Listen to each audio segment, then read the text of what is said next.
Hello the beautiful people, welcome back to my YouTube channel. My name is Rose Shiwever. I'm back with another exciting video. I hope you do enjoy this video.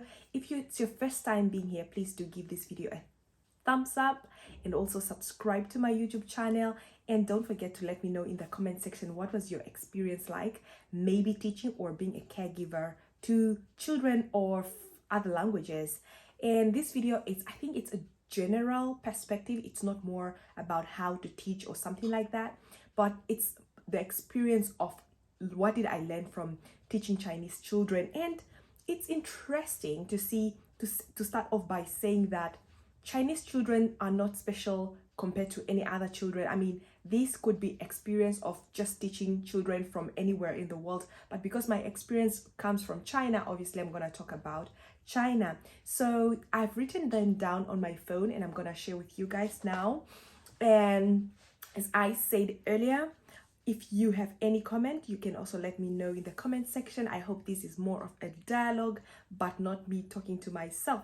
All right, let's get started. What are those lessons that I learned from teaching Chinese children over the period of 8 years, close to 9 years now? And the first thing is that teaching Chinese children gave me that impression that children are really innocent. Why do I say this?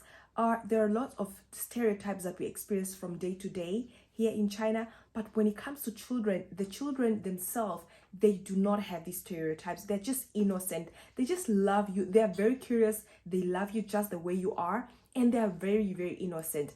But things that you end up experiencing is the fact that you will be seeing Chinese children coming to tell you things that maybe they will question things or they will ask you some questions, but those questions are mostly coming from the environment where they were raised. But in all honesty, I think children, when they come to like dealing with a foreign teacher, they are just as innocent as other children in the rest of the world or different parts of the world. And number two that I would say is teaching here in China has been an iceberg for me. Like it has been not an iceberg, but it has been an icebreaker.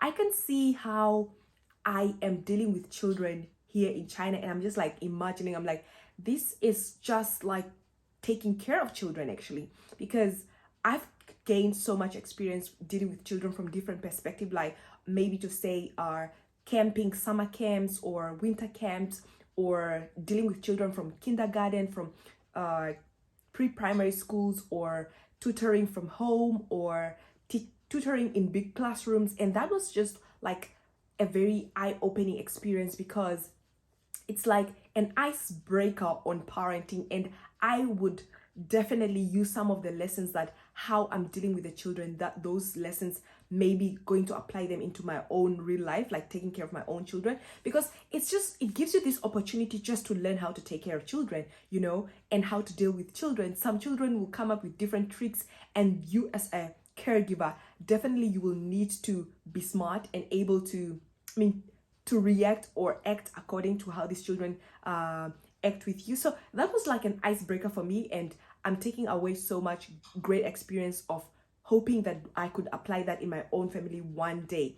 And another point that I would want to say is like dealing with Chinese children, it gave me an experience of asking me questions like, should we really shout to our children, And I'm just like, should I shout to the child that is making noise in the classroom? Should I shout to the child when they are talking loudly or speaking in Chinese, their mother tongue or something like that?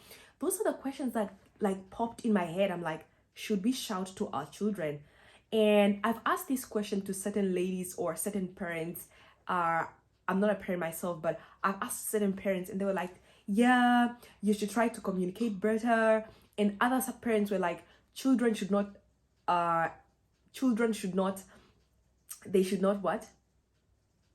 Give rules to parents, something like that. Because if you communicate to the child, if they are not listening, this child is so stubborn that every single day you are reminding them, please keep quiet, please keep quiet. Should I now raise my voice and shout to the child? That is one question that actually popped up in my mind throughout my experience, and I feel now it's more certain, it's more relevant for me to to think about it. Like, should I shout to my children? If one day I would even have my own children, should I shout to my children, you know? But I've seen growing up, obviously our parents shouted at us, but now, like, me dealing with children myself, I'm like, should I shout at the child?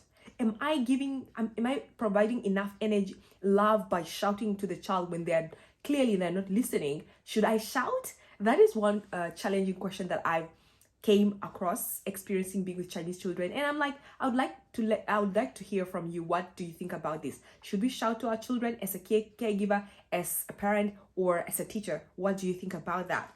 And another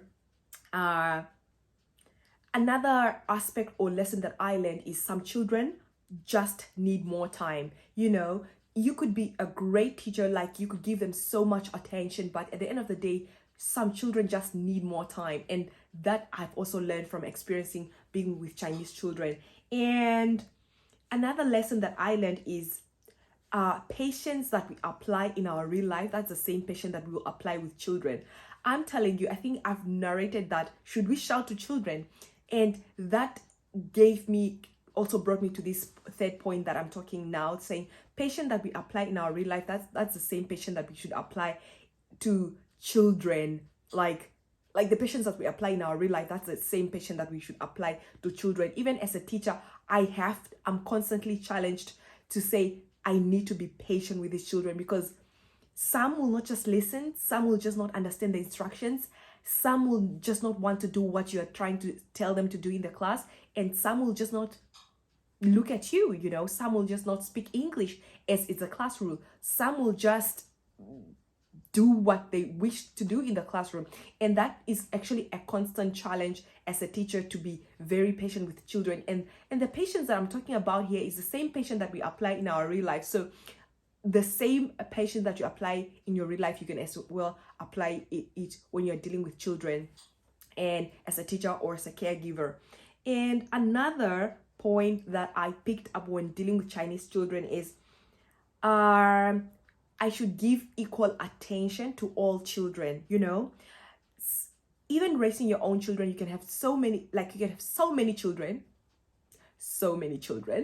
and you will need to be sharing attention between all these children. And as a teacher, I've experienced that I need to constantly be in check with all the children. Some classes can be like 15 children, some classes can be 20 children, but you should equally try to proportionally share the love and attention to all these children, because that way you will draw them closer, and you will also make them feel so comfortable that teacher cares about me.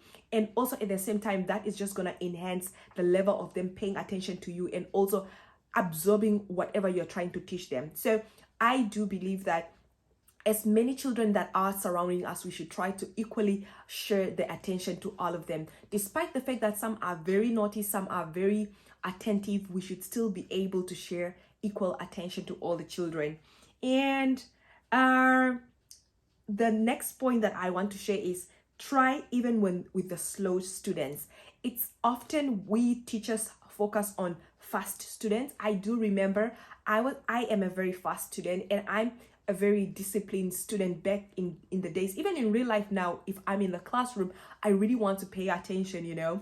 And I was like getting so much attention from my teachers. My teachers wouldn't really try so much with other slow students, you know. And even now in my own classroom right now, I'm oftenly challenged to say that you should try even with the slow students, you know. Don't give up on the slow students, because that way you are actually impacting children, all of them equally. If you give up on the slow students, then you have a slow student for the rest of your life in your classroom, if you have to teach them for life. So we should try even with the slow students. That is just one lesson that I picked up. And I guess it applies even to parenting. Like if you have your own children, definitely try even with your slow children, you know, even try with your slow children. And it's very funny to experience looking at Chinese little children, especially the ones in pre-primaries, right? I'm like, you're in kindergarten and you're already slow. What will happen when you're like growing older? I'm like, how do we train our children to grow up as slow as early as pre-primary school? You know, that's some questions that I'm like, why are these children slow? why. And that brought me to also learning that definitely, despite that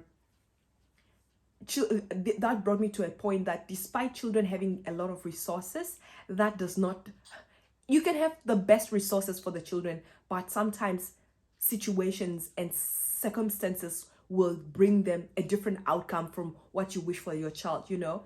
Because looking at Chinese children, they have all the best resources in the world, but there are still very slow children in the classroom. And I'm just like, what? How can we have that, you know? And that it really brings a lot of thoughts in my head. I'm like, how do we even bring up slow children, you know? So this point, I'm trying to say that children can still have the best resources in the world, but they can still turn out otherwise, you know? So parenting looks and seems like it's gonna be even more tougher, you know. This, I'm just talking from a teacher's perspective, and this is my experience. I hope you can also share your experience in the comment section.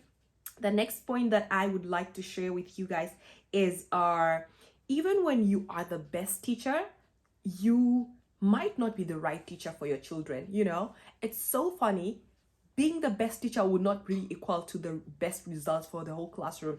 And I feel you can be the best teacher, but you're not the right teacher for the child. I think that's really self-explanatory. Just to say, sometimes you can be in the classroom and trying your best, but not every day that the outcome or the results that you wish for these children will be what you wished, you know. Because even being the best teacher, it doesn't mean you're the right teacher. And sometimes you might not even get a job because you are the best, but still not the right for these particular children, you know. So when you even miss out on a job or you get fired from a job, you don't really have to beat up yourself so much, because yeah, I think they still are compatibility when it comes to children and being a teacher, you know. There's still that relationship, and sometimes you're the best, but you're not just the right ones for those little ones.